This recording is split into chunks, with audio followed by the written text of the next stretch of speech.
Bonjour, cette vidéo complète la 6e vidéo plan structure. Donc je l'ai appelée vidéo 6B. On va faire le complément et pour répondre notamment à des questions que j'ai peut-être pas assez détaillées et que j'ai fait des éléments que j'ai pas assez détaillés, j'ai eu des questions. Première question, pourquoi ici, des fois je n'utilise pas forcément le verrou. Cet élément je peux le déplacer. Et quand j'utilise la fonction ajuster par rapport à ce mur là, je peux verrouiller. Je vais mettre la loupe. Vous voyez ici, donc ici apparaît le verrou que j'ai mis. C'est-à-dire qu'en fait la poutre sera toujours ajustée sur le mur. Quelles que soient les dimensions, effectivement, il est fort probable que ça. Donc ces verrous rajoutent des contraintes qui peuvent vous perturber en formation et donc si on prend cette modélisation un peu plus tard, on peut ne plus se rappeler des contraintes que l'on a mis qui sont peut-être erronées, donc en formation j'en mets assez peu. Par contre, proportionnellement, il vaut mieux les mettre puisque ce sont des contraintes qui sont réelles. Voilà. On peut poser par rapport à cette poutre pourquoi elle n'est pas continue avec celle qui est dessous. Et ici j'ai deux poutres, pourquoi ne pas faire une seule poutre continue? Effectivement, les poutres continues seront moins armées. Alors on pourrait ici faire continuer la poutre, donc on pourrait se poser la question, il y a sûrement un faux plafond dans le couloir, donc on pourrait sûrement prolonger la poutre, peut-être même pas seulement une bande noyée, mais c'est pas évident qu'ici dans l'épaisseur de la dalle on puisse avoir des armatures assez fortes, puisqu'on va avoir ici dans cette zone là les réseaux communs à l'ensemble des appartements qui vont être distribués dans cet appartement, celui-ci et l'autre. Donc on aura beaucoup des choses qui vont passer dans ce couloir là, donc on va avoir du mal à armer de poutres les couloirs. Donc j'ai choisi non. Je me suis dit non, tant pis, il y aura plus d'armature. Pareil au niveau de fonctionnement mécanique de la dalle. Ici on a décidé qu'elle porterait sur 4 côtés parce que j'ai la poutre. Si je n'ai pas la poutre, elle porterait que dans une direction.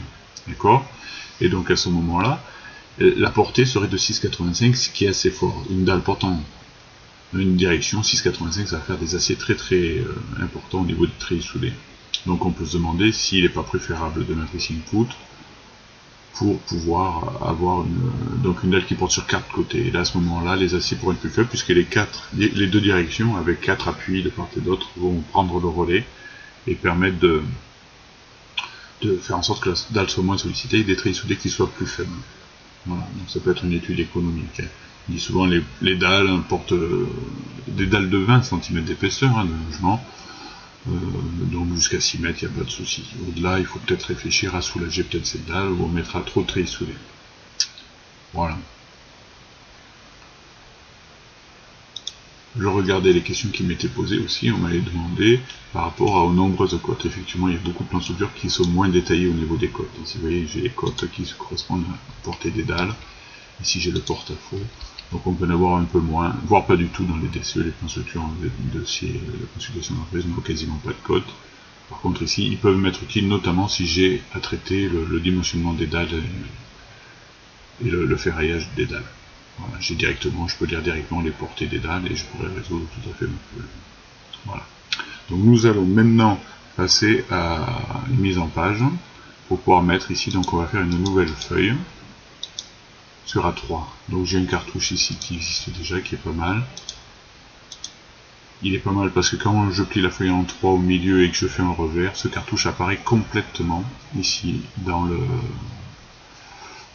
Il apparaît complètement si je fais un revers pour un pliage A3 normalisé. Voilà. Donc j'ai renommé ici, donc ça sera ma deuxième feuille et ça sera plan de structure. Hop. Le plancher haut du N1. Je suis assez proche de l'appellation que j'ai fait pour le plan de coffrage. Je suis assez cohérent. D'accord, ici, il faut que je mette le plan de structure. Ok, donc je vais aller chercher ce plan de structure et je vais pouvoir le glisser. Voilà, il est à peu près bien posé. Il a dimensionnement. On avait choisi une échelle d'un centième. Je vais le mettre assez bas. J'aurais envie peut-être de mettre une vue 3D et surtout une légende. D'accord. Donc nous allons légender ce plan. Les légendes sont déjà prévues ici. Vous avez une légende de structure. Je peux ouvrir, regardez ici on a une structure. C'est pas exactement celle que je vais mettre, donc je vais la dupliquer pour pouvoir la bidouiller un peu. Mais là, vous remarquerez que la légende est vide. D'accord. Donc je vais prendre celle-ci Donc là je peux pas dupliquer avec les détails. Ah mais c'est peut-être que j'ai pas dupliqué les détails. Peut-être que j'ai annulé là. Oui, j'ai annulé. En fait, ce ne sont que des détails qui ont été posés dans cette légende. Donc du coup, il n'y a pas de mur forcément, c'est que le symbole du mur. Donc je vais faire dupliquer la vue avec les détails. Et là, à ce moment-là, ils seront mieux présents. Voilà. J'ai failli faire une erreur de débutant. Donc nous allons travailler dans la légende de structure. Voilà, je vais fermer l'autre. Celle-ci, je la ferme. C'est une sauvegarde, il y aura des éléments. Ici, je ne vais pas avoir de boîte d'attente. C'est les repères qui ont fait des planteries soudées en armature de dalle. Donc ici c'est pas le cas, donc je peux l'enlever. Ici les ruptures, il y en a très peu, hein, il n'y en a quasiment pas je crois dans le projet, du fait qu'on a une isolation extérieure. Après les impacts supérieurs, on les verra pas, ils sont tous à l'aplomb, donc on va les enlever. Par contre ici je vais garder cette étiquette, puisque là je vais renommer ça, et ça va être le symbole de mes cunettes. C'est le même symbole qu'une poutre retroussée, car ce sont des arêtes cachées par la dalle. Après, par ici, je vais le déplacer, je vais le mettre en dessous. Vous voyez, ici, j'ai le trait. Je ne sais pas si vous voyez apparaître ici, hein, l'alignement des traits. Je vais peut-être monter un peu. C'est-à-dire que les premières lettres des textes sont bien alignées. C'est ce que je veux. Voilà. Et je vais pouvoir mettre l'échelle. Alors, l'idée, c'est de mettre la même échelle. Donc, en structure, c'est plutôt un centième. Mais donc, ici, on a des dimensions qui sont un peu fortes au niveau du texte. Donc, je vais sélectionner. Et là, texte de 1,5, c'est effectivement un peu gros, donc je vais modifier le type, je le duplique, j'en fais un de 2 mm. Voilà, je change la hauteur du texte, la taille du texte de mm, ok, voilà. Peut-être un peu plus bas, je vois parce que c'est un peu très simple, je vais monter un peu pour qu'il soit en vis-à-vis des symboles, voilà. À ce moment-là, je peux la fermer et la placer dans ma vue. Donc la légende de structure, c'est celle-ci que je vais positionner, voilà. Le texte, je vais l'enlever, je n'ai pas forcément l'obligation de le voir. Il faut que je regarde comment enlever ces paramètres là, on n'est pas obligé de mettre un symbole peut-être sur chaque ligne des vues posées. Voilà les éléments, les lunettes sont ici, les bandes ne sont pas conventionnelles, tout le monde ne les dessine pas, la norme ne donne pas de définition pour les bandes, donc je vous propose qu'on les étiquette, qu'on fasse des étiquettes. Bon, donc je rentre dans la vue ici, si je fais annoter en haut, annoter étiquette par catégorie, que je m'approche de, alors je vais la poser mais elle n'est pas bonne ici, mais ici c'est l'étiquette que j'ai posée dernièrement et qui prend en compte l'épaisseur qui donne le nom du type. Ici c'est le nom du type, si je sélectionne le nom du type, c'est bien 400 par 200, vous voyez. Donc ici c'est pratique pour les poutres, ici je vais simplement mettre BN, d'accord. Et puis j'ai oublié de faire mon travail, j'ai pas renommé proprement toutes mes étiquettes, donc je vais le faire. Voilà, donc j'ai bien renommé mes poutres rectangulaires, vous voyez. Donc il faut avoir quelque chose d'assez homogène et d'enlever l'appellation des familles. Et ici l'étiquette que j'ai posée ne m'intéresse pas, c'est pas celle-là. Je vais voir si j'en ai pas une autre. D'accord.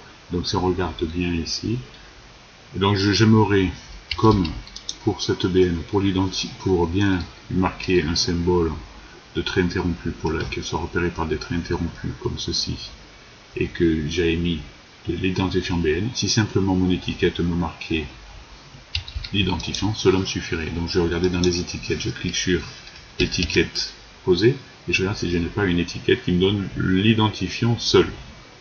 D'accord. Il est là en fait, alors avec une petite erreur. Hein. Étiquette poutre ID seul, identifiant seul, mais sauf qu'il s'appelle commentaire.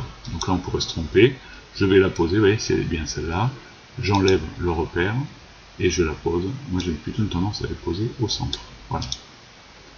Là, cette étiquette est là. Par contre, il s'appelle commentaire, ce qui est bidon.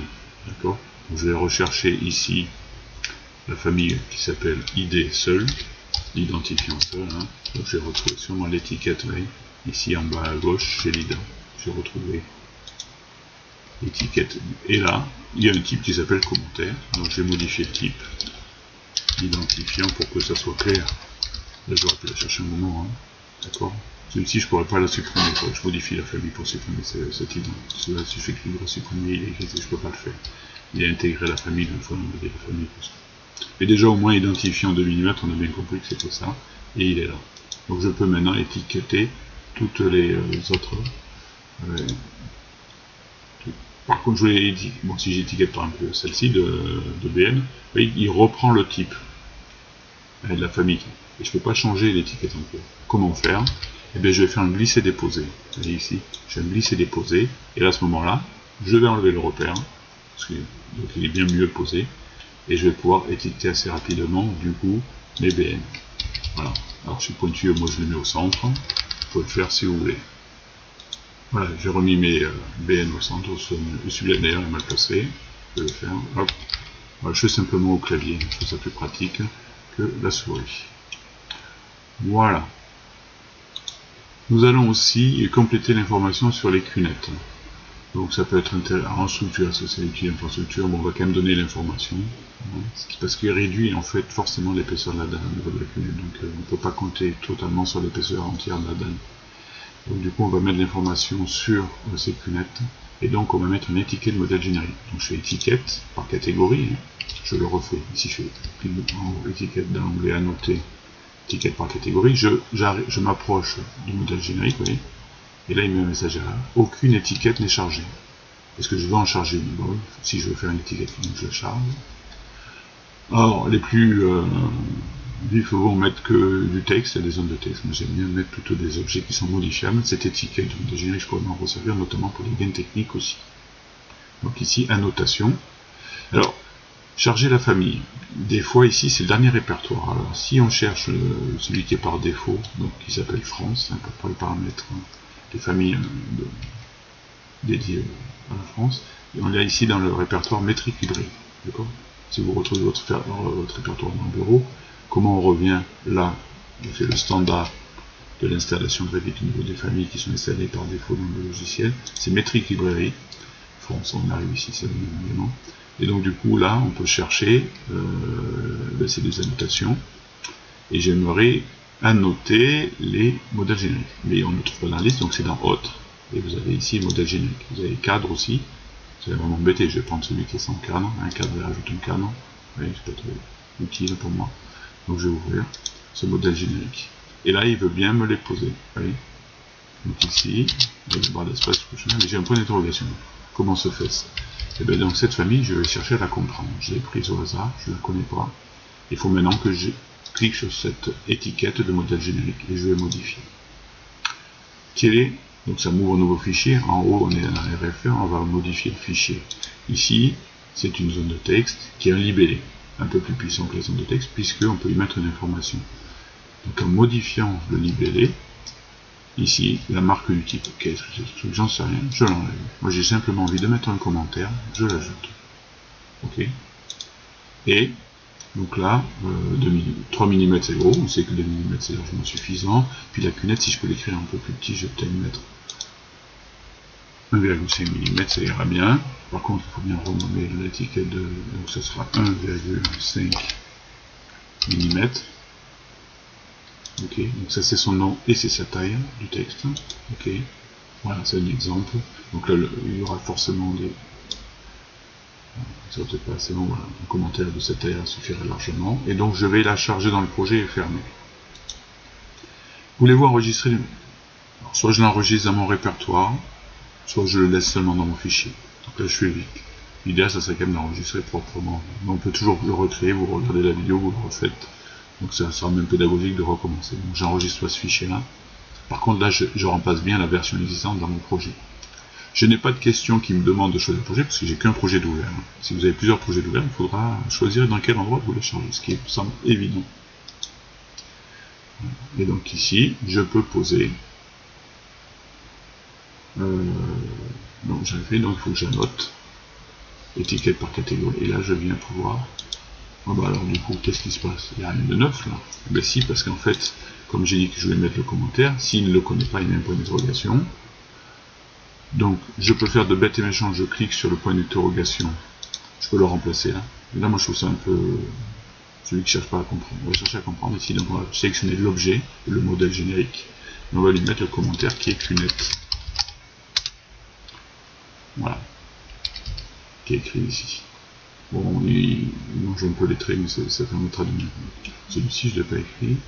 Donc, ce qu'on va faire, c'est qu'on va poser cette étiquette à plusieurs reprises. Ouais. et sur celui-ci. Voilà. Les points d'interrogation sont apparus. Là, je vais mettre le même commentaire sur toutes, mais donc j'ai sélectionné toutes les occurrences visibles dans la vue, donc dans les décaissés de dalle, hein. Et là, donc j'en ai plusieurs d'objets qui sont sélectionnés, j'en ai 4, c'est marqué ici, là, on le voit 4 ici. Donc je vais mettre un commentaire, et puis je vais pas faire de faute d'orthographe, je vais mettre le même à chaque fois, je l'ai repris, il était proposé, mais donc ça me l'a mis. Alors ici, il se trouve qu'il y en a 2. Voilà. Je vais pouvoir le déplacer, pour le mettre ici. Voilà. Et donc on a des fenêtres qui sont repérées. Alors j'aimerais maintenant finir ma mise en page, je vais mettre peut-être bien une vue 3D. Donc je vais chercher une vue 3D en arborescence. Donc des vues 3D de structure, j'en ai fait, il y en a une qui existe. Donc je vais la garder pour pouvoir voir les choses, je vais la dupliquer. Alors avec les détails ou sans les détails, peu importe, vu qu'il n'y a pas de détails. Voilà. Et c'est celle-ci que je vais poser. Donc un 50e elle sera sûrement trop grosse, hein.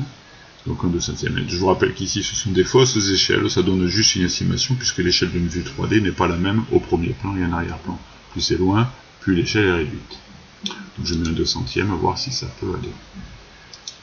D'accord. Ici je la fais visser déposer. Ici. Elle est un peu grosse, ça serait un peu délicat. Donc je vais annuler. Je vais déjà renommer cette vue-là. Donc ici ça va être quoi? Ça va être elle va être posée, là je vais mettre simplement là où je le pose, donc plan de structure, je fais court pour essayer de voir le plancher haut du N1, d'accord, là ça me permettra de savoir où elle est posée, ici, et puis donc au niveau de cette vue là, je vais changer l'échelle, et puis je vais prendre une échelle spécifique de 1/250e, je réduis un chouïa, il ne me fallait pas grand chose pour qu'elle passe, je ferme, et je la déplace. Voilà, alors là je la mets par là, et pareil j'ajuste avec le curseur, ça sera pas mal.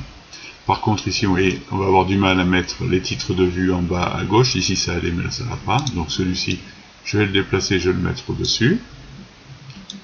Et celui-ci, si je suis en haut à gauche sur une vue, je suis toujours en haut à gauche sur toutes les vues, j'essaie d'être rigoureux à ce niveau-là, d'être toujours placé relativement au même endroit.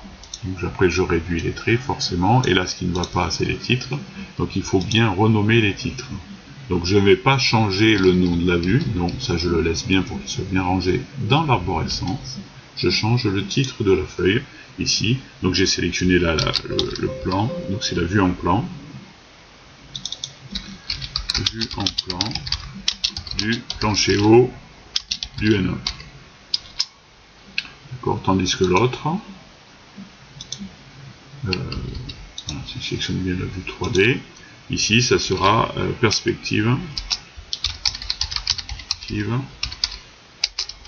voilà, de la même chose, voilà. Je vais laisser comme ceci. Voilà. Le titre de la légende, je l'ai laissé dehors, il m'embarrassait plus qu'autre chose, et voilà ici, la légende, la perspective. Ce qu'on va faire maintenant, c'est une zone de coupe, donc je vais rentrer dans la vue 3D, double-clic, et je vais cliquer sur zone de coupe ici, histoire de voir apparaître deux parallélépipèdes que vous connaissez sûrement maintenant, pour... Alors, je sais ce que je suis allé trop bas, voilà, c'est pas évident toujours. Voilà. Souvent un chouïa des impacts, voilà, je laisse un petit peu des impacts. Ici la dalle intermédiaire, je veux qu'elle soit transparente pour me laisser voir les porteurs du dessous, donc je remplace le graphisme vers la vue de cet élément là, et je mets une transparence de 60%, hein, transparence des surfaces, ok, ça va rendre assez bien, vous voyez. Donc on pourra avoir un truc, je peux mettre un rendu différent, pas forcément blanc mais ombré. Voilà, donc là j'ai la transparence de la dalle, j'ai changé le style, qui peut être pas mal en ombré, et là il faut masquer ce parallélépipède, puisqu'on n'en a plus besoin. Donc je vous invite plutôt que de masquer l'élément, on va masquer la catégorie, qui sont toujours plus faciles à réouvrir, puisqu'il suffit de faire les paramètres de la vue pour afficher ce qu'on a masqué en catégorie. Voilà. Créer le clic sur la molette. Vous êtes souvent contrarié des petits traits là, mais bon, c'est pas bien grave, laissez-les, pas de souci. Et là vous avez la vue donc 3D, et le travail est quasiment fini. Voilà, donc il faudra faire les planchers, les plans de structure de tout le bâtiment. plancher haut du sous-sol, plancher haut du rez-de-chaussée et des étages. Voilà, vous pouvez les faire avec ce type de mise en forme systématique. Bon travail.